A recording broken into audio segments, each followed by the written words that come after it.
This episode of Homemade was previously recorded in front of a live stream audience who asked questions and cook along during the show. If you love cooking and want to join us in the kitchen, visit homemadecooking.com to register for free live classes. Now, let's get cooking. Hi, friends. Hello. How you doing out there, my little crab claws? I am Chef Jenny. I'm going to be your instructor today. We are making crab cakes, y'all. Welcome, please, the amazing Chef Kat. She's also on the chat today. Hi, Chef Kat. Hello, Chef Jenny. You love crab cakes? I sure do, and I like to order it every time I see it on a menu, honestly. Right? Mm-hmm. Let's get into it. Let's crab cake. Ooh. So, we're going to start with the add-ins first. Got some celery here. Just one celery stick. I don't want giant chunks, so I'm just going to start with some fine little dices here. Next up, red pepper. I feel like red bell pepper. I'm pulling out the membrane, I'm pulling out the seeds over your trash can, giving it a nice little tap over here. Tap, tap, tap. Takes those seeds out. And then I'm just gonna take this, we're using half a bell pepper here, and we're taking, again, I'm just slicing into little sticks, and then I'll get into my fine dice. Half a red onion.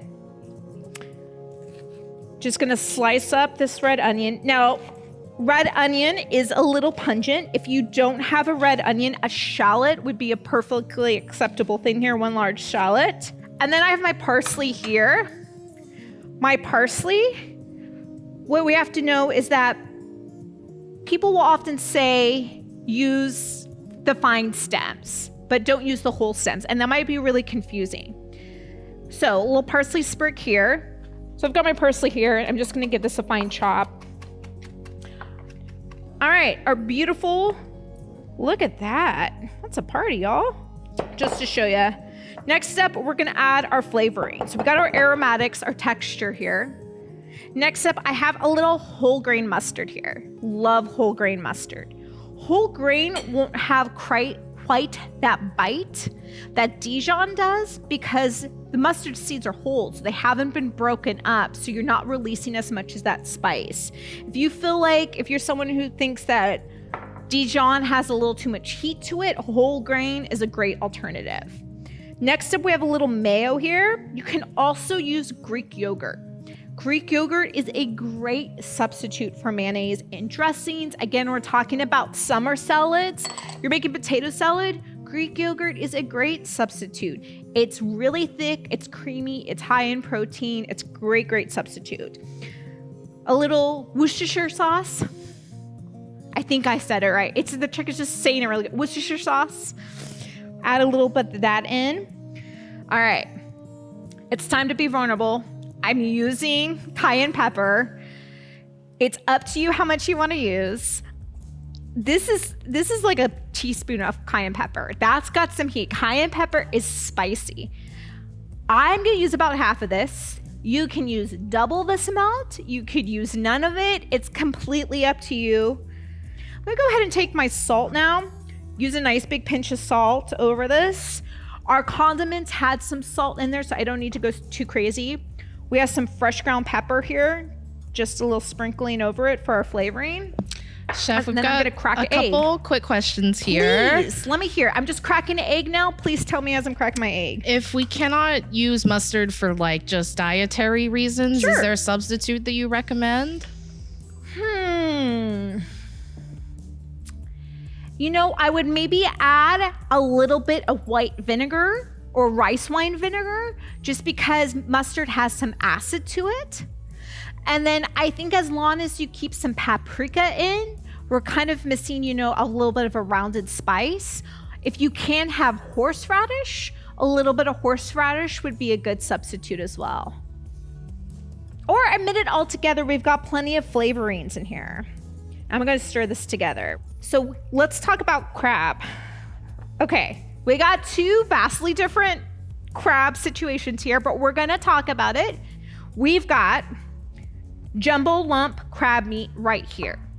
This is fresh.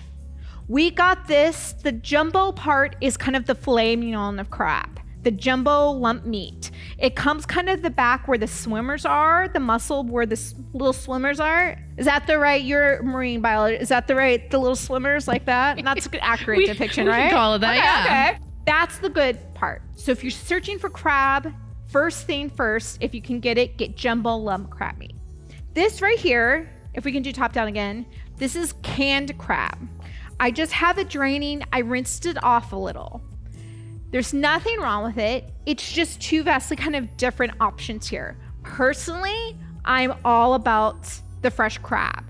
It has a much better, cleaner seafood flavor, but we've got all this delicious aromatics and sauces in here. There's nothing wrong with the canned crab. It's just a personal preference, and honestly, from a flavor standpoint, I can't say that the fresh is a little brighter. So I'm gonna add my crab in here now that all these flavorings and seasonings are combined. Now this is where I'm gonna be gentle. We're using a pound of crab meat. So I had about 12 ounces here of the fresh, and it's gonna be totally fine. I'm gonna just use a couple scoops of the canned. No problem with that.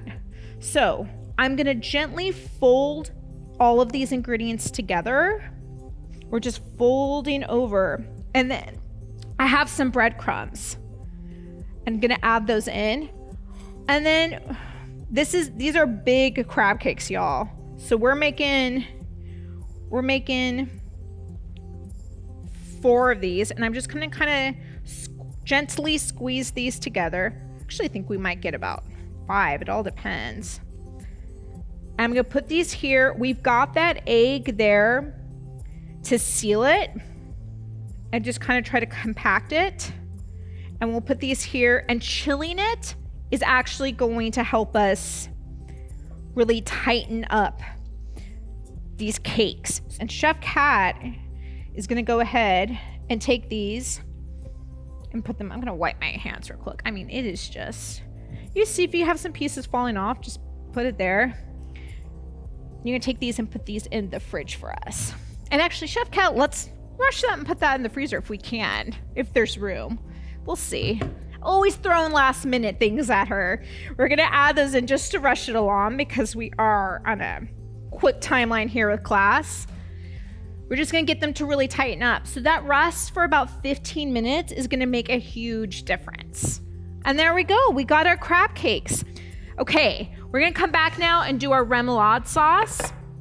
Remoulade comes from Louisiana, from New Orleans, but now it's just kind of a common sauce to serve with seafood. I really like it. I think it goes good with everything. We are starting it off with mayo.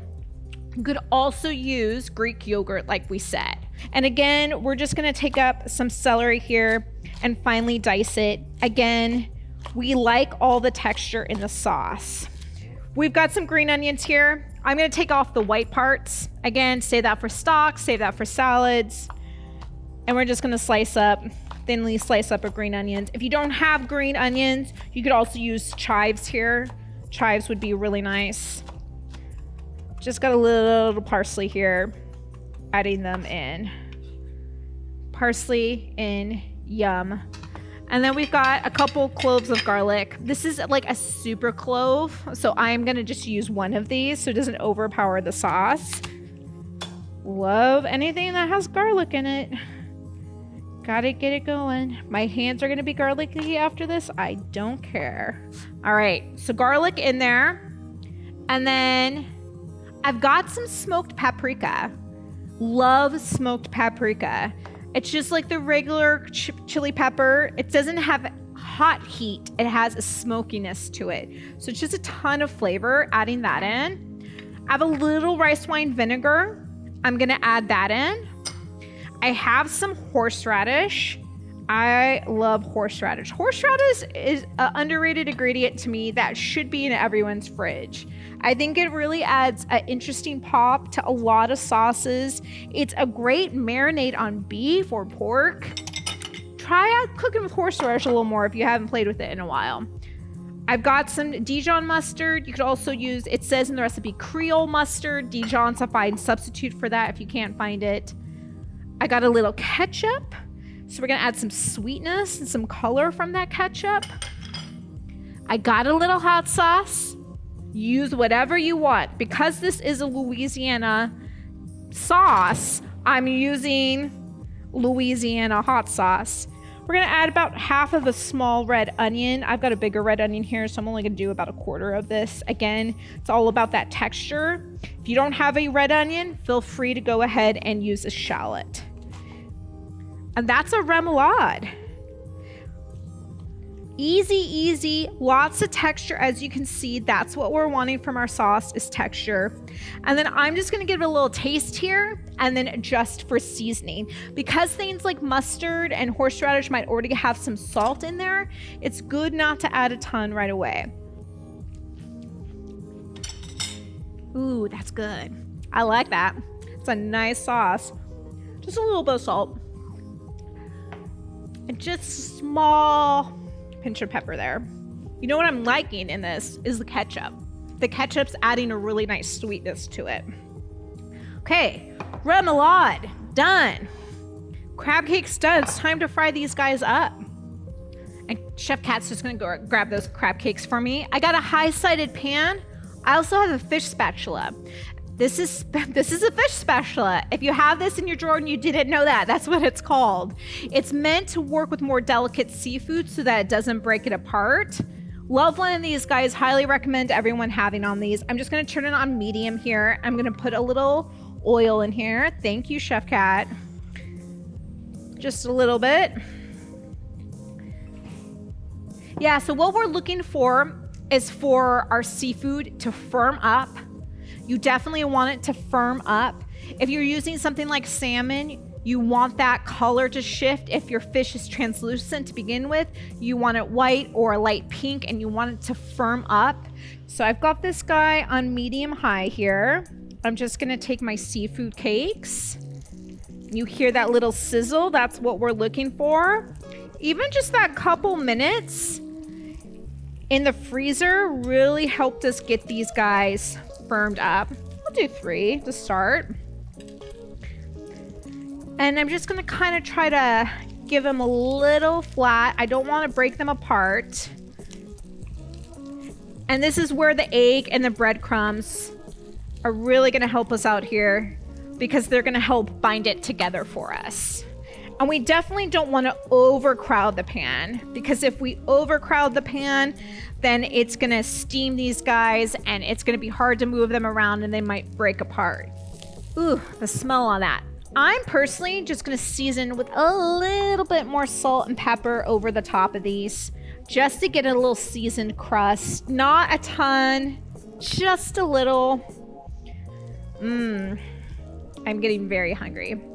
Pat it together. If it's falling apart, nothing wrong with that. Oh, these look so good, you guys. They smell really good.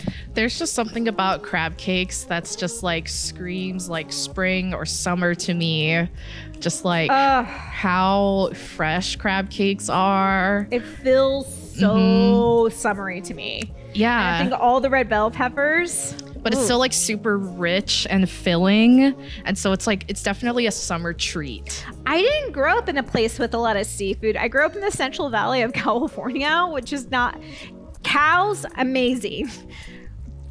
Fresh seafood, not so much. So anytime like getting crab cakes, I felt like that was only like at really fancy restaurants. And then you grow up and you're like, oh, you can just buy crab at the store? I didn't know that. Like it felt like this Mount Everest thing that a mere mortal couldn't go to the store and buy. And now that I'm here in Pacific Northwest, they give you free bags on the street. You can just be people are throwing crabs at you. It's all over the place. I'm just gonna put some of my remoulade sauce here on my plate and spread it around. I've chopped up a little parsley. I've got some lemon slices here. Is this just for me? Yes. Do I deserve beautiful plating? And do you as well as home? Yes, you do. It's almost the weekend. If you got little ones in school, you're almost at the finish line with the end of school. You all deserve, I give you permission to give yourself beautiful plating tonight. Everyone deserves it. Just getting my last ones turned here. Beautiful lump crab meat. Oh, it's all right. I got some of these jumbo pieces falling off. There's nothing wrong with that. Nice and toasty. Getting these guys, and as they cook, just push them together if you got some pieces falling off. There's nothing wrong with that. This nice little sizzle. Oh, it smells so good. So let me just check my crab cakes here. About 1 more minute, I think. They're getting here. I made big ones and then threw them in the freezer, so they're almost there. It smells just like heaven. Heaven, heaven. All the fills. I'm just all the fills of this sizzling crabness. Is that a term? Sizzling crabness? It is now. It is now. Feel free to use it as a descriptor in your next work meeting as something being amazing. Sizzling crabness. Okay, I've got my finished cake. This is my first one here. A jumbo lump piece fell off because it was so big, and to me, that's a sign of a perfect cake that you have such big pieces. So I've got just over here on my plate, on my little remoulade sauce, a little fresh parsley, just a dollop on top more of the remoulade. If you want a little squeeze of lemon over the top, it absolutely will thank you for that because it loves citrus. I'm gonna take that, and it's chow time. I want the crispiest piece that I can find off of this. That's the one. That's the one. I'm making sure I'm getting all the sauce.